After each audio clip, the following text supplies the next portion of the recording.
No tere jälle siis, tegelikult see video sai juba eile tehtud, aga ma pean siia ette filmima siis teise alguse. No natukene lihtsalt seda, et kuskil video lõpus rääkisin, et kleepsu selle tegime valmis, kus siis saab kleepsude disaini poolt hääletada, eks lõpupool on täpsemalt juttu selle kohta, aga põhimõtteliselt all descriptionis on link siis Google Formsi link, kus saab hääletada siis disainide poolt, milline võiks toetuse nii-öelda see toetuse kleeps tulla ja siis, mis veel?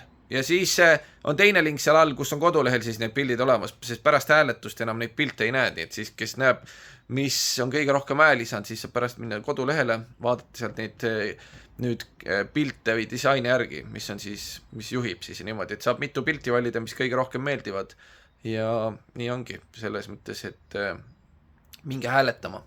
Ja teine asi, sai eile striimis tuli üle 2 sotti siin nagu naksti, üks hull pani soti veel juurde ja siin Madis pani 46, nii et siin on Madis tuli tabelisse, Martinid 2 tükki tuli tabelisse, sest Martin pani veel 21 juurde ja meil on, nüüd ma pean minema juurde ostma magneteid, sest siin pole ruumi rohkem, see on täiesti täis ja peab natukene seda tabelit üldse nüüd tänases striimis äkki ümber tegema, ehk täna siis 9. märts aprilli striimis, et tulge vaadake siis täna õhtul jälle striimi, see video tuleb siin, lasen üles juba keset päeva, nii et jah, nautige ja nüüd hakkab siis päris video pihta.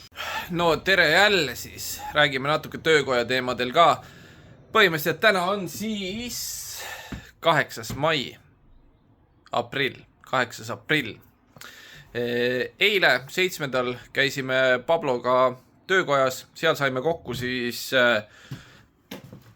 omanikuga, sest omanik on nagunii seal ja siis selle projektitüübiga, kes seda projekti praegu teeb.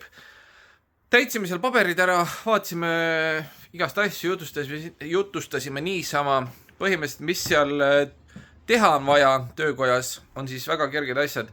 Täpselt ma nüüd aru ei saanud, mida on vaja nende väljapääsu tuledega teha, sest seal on seina peal on väljapääsu märk olemas ja enne seda on siis see tulukene. Sinna on vist vaja panna uued pirnid sisse lihtsalt, kui ma nüüd õigesti aru sain või midagi on seal vaja teha, aga töökojas endas on või siis vaja kõik töökoja pirnid vahetada LED-ide vastu. Seal on need praegu need tavalised balloonid siis, nüüd mul ei tule see sõna meelde, kuidas neid kutsutakse, igatahes tavalised pirnid on seal siis need pikad need, et need on vaja LED-ide vastu vahetada, sest uus seadus nõuab LED-e. Poe poolel põhimõtteliselt on vist vaja lihtsalt mõned pirnid juurde, mõned seal on juba korras nendega. Siis täitsime paberid, ühed paberi täitsime ära, mis oli siis selle poe poole omaniku vahetuse kohta ja siis põhimõtteliselt pidi see tüüp mulle saatma projekti pildid siis töö või selle müügisaali projektist siis pildid sisse skännima siis, aga et täna saaks sisse anda, aga tunnustas ära selle ja siis neid ei läinud nii nagu oli mõeldud. Pole hullu ja siis täitsime teise paberi ära, teine paber siis põhimõtteliselt on selle kohta, et siis töökoja poolel võta mina asjad üle selle poole pealt, et igasugused õlid ja mustad asjad ja kõik see, et mina tegelen sellega, et see, neil on vaja kinnitust, et ikka asi läheb samamoodi edasi, et ei jää see unarusse ja et kõik on vana kasutatud õli, siis läheb käitlusesse ja kõik nagu tollakse neile järgi ja see vaja siis oli vaja ära täita. Ja siis rääkisime sellel teemal, et äkki ei pea sinna töökoja poolele uut avamist tegema. See tüüp on töötanud kunagi ise ka linnavalitsuses, siis ütles, vaatas neid vanasid, mis Juanil enda neid arveid ja asju, mis ta oli saanud linnavalitsusest, ütles, et siin on tegelikult kõik numbrid olemas, mille järgi nad peaksid need üles leidma ja siis peaks nagu saama niimoodi, et teeme ikkagi omaniku vahetuse, mitte see, et ma maksan uuesti 9 sotti, nagu Juan kunagi maksis kokku, et 600 uus avamine või avamislitsents ja 300 siis põhimõtteliselt mingi siuke häiriva tegevuse maks nii-öelda, et seal on müra siis ja asjad tsiklid käivituvad seal ja mis iganes, et sellest siis on vaja ka mingi 300 € maksta. Mingi, ma ei tea täpselt, mis maks see on siis. Ja vahet üle. nad võtavad selle endale. Ja siis ta ütles, et okei, et kui täna hommikul lähme, et siis ta proovib kaasa tulla, et kuidas ta jõuab. Hommikul kell 10 saime töökojas kokku, ta oli ka seal juba, ma lootsin, et äkki ta võtab siis ise need paberid kaasa, aga tal läks meelest ära saata, aga pole hullu ka, sest see ei ole nii tähtis, et need kohe sisse viia. Siis igatahes jah, läksime sinna, siis ta näitas neid pabereid, siis tuli välja, et see minu nimele saada või see, et need jäätmekäitlus siis ära teha või see, et kinnitus anda, siis on sinna mingi manifestot vaja, ma ei tea, mis asi see on, ma ei mäleta, kas see õige sõna isegi on. Igatahes sellega peab projektitüüp tegelema, selle ta teeb ise ära ja siis saab selle korda, siis annab need paberid sisse ja nüüd ta saatis mulle need projektipildid, et põhimõtteliselt ma võiksin välja printida, minna linnavalitsusse viia, teha see omanikuvahetus siis juba ära. Ja see on siis, see maksab mingi 150 eurot. Töökojal tegelikult teoorias peaks samamoodi olema, et 150 euri omanikuvahetusest maksta ja on korras, mitte siis 9 sotti. Et jah, siuke teema. Aga muidu jah, projektitüüp ütles ka, et ega kõik tegelikult on kõik korras ja hea ja pärast kui ära läksime sealt linnavalitsusest, siis tema ütleski, et ta läheb veel teisele korrusele selle põhitüübiga seal rääkima, et äkki saab ta ära jutustada ja rääkida, et asjad liiguksid kiiremini siis, et natuke selle asjaga liigutatakse end kiiremini. Aga jah, praegu ongi siis, ega rohkem ei olegi selles mõttes, et siis eile kui käisime seal, läksime sinna töökotta neid pabereid täitma ja ette valmistuma tänaseks, siis kohe just oli seal üks klient juba ja mingi vanem mees, siuke, no mitte väga vana, ma arvan 50-ndates äkki, midagi sellist võiks öelda. Tuli oma vanemale rattele järgi, äkki see oli Kawasaki GPZ või midagi sellist, igatahes 91 aasta pill ja ta praegu inglise keelt, et ka kuskil sisse rännanud, kohe rääkisime inglise keeles, ütles, noh väga hea, et ma hakkan siin tihti käima ja tal on igast töid vaja teha, karpat lõpuks puhastada, aga muidu, no idekas korras, no väga hea pill näeb välja, normaalne. 3. omanik pidi olema ja hästi hoitud. Ütles, et sõidabki mingi 2500 kilti umbes aastas, et siuke randa ja õllet jooma ja siuke pill siis kruisimiseks, niisama chillimiseks. Ja nii et üks klient on olemas vähemalt. Ja siis täna, kui me käisime seal ära, siis ta rääkis ka omanik, et põhimõtteliselt 21 mai ja temal on kõik, rohkem tema päevagi tööd ei tee, sest siis tal saavad need autoonoma, ta on ka autoonoma, ta ei ole OÜ nii-öelda, et ta on siis FIE, mitte OÜ, et FIE-na teinud siin ja ütles, et tal siis saab see läbi, 21 mai on viimane päev, kus ta teeb seda ja põhimõtteliselt ütles, 22 mai ma võin sisse kolida, kohe tööd hakata tegema. Ja ütles seda ka, et põhimõtteliselt kui tal on tööd ees seal, et kliendid rattad toonud ja ta ei ole neid valmis jõudnud, siis ta räägib klientidega, need jäävad mulle ja ma hakkan kohe seal siis pihta rattaid tegema. Ja küsisime veel seda, ma ei ole veel rendilepingut, ei tea palju see rent siis hakkab olema, aga seda ütlesime, et saadaks, uuriks selle kohta, et siis äkki juba teeks mingi mustandi vähemalt ette ära, et me näeks hindasid seal. Aga ta arvas ka, et seaduse järgi tegelikult ei saa, väga palju ei ole lubatud tõsta ka seda. Nii et väga palju see ei tõuse. Praegu ta maksabki mingi 600 euri seal, aga eks me näe siis palju tuleb. Et väga hullu selle arvutasti ei tule. Siis, mis veel? Ma olen juba kindlasti maininud seda. Töökoja nimi jääb Motos Meres. Nii nagu on, inimesed teavad seda ja ma arvan, ma ei muudagi seda kunagi ära. Las ta jääbki selleks. See midagi ei muutu. Või see ei muuda mitte midagi selles mõttes, las jääda nii, seal on kõik ju plafoon ja asjad, mille on valgustatud, on juba Motos Meres, võib-olla kunagi tulevikus logo siis uuendada. Aga selles mõttes jääb nii, nagu on, ei ole seda vaja muuta.